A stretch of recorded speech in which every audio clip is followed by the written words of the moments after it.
Finland and Sweden's bid to join NATO remains in question ahead of the alliance's summit this month. Turkish President Recep Tayyip Erdogan is hardening his opposition on their joining, accusing the two countries of supporting terrorists. VOA's Dorian reports from Istanbul. With much fanfare, Sweden and Finland formally applied to join NATO in May. At the time, the application was seen as a formality, but now the bid is in jeopardy. Turkey's President Recep Tayyip Erdogan says he will veto Sweden's and Finland's applications unless they end what he says is their support of the Kurdish rebel group, the PKK, which is fighting Turkish forces and which Ankara considers a terrorist group. Helsinki and Stockholm deny supporting the PKK. Finnish and Swedish officials say they are trying to address Turkish concerns.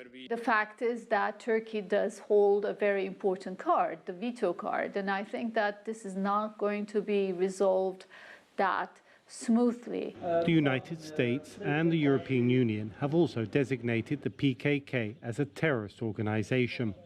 Erdogan is also calling for nations to stop supporting the Syrian Kurdish group, the YPG, which he says is linked to the PKK.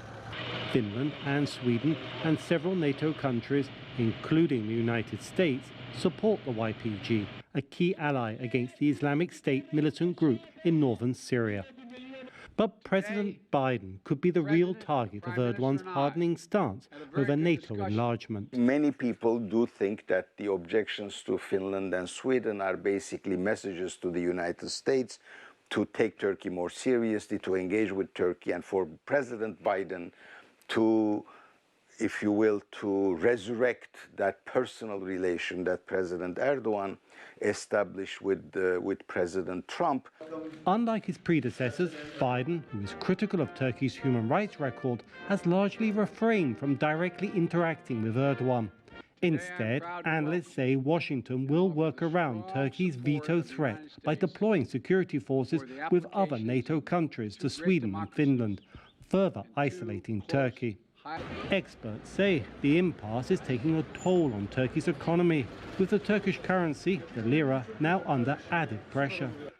But analysts say this is a price Erdogan may be ready to pay, aware that appearing to stand up to NATO plays well with his voters. Dorian, VOA News, Istanbul.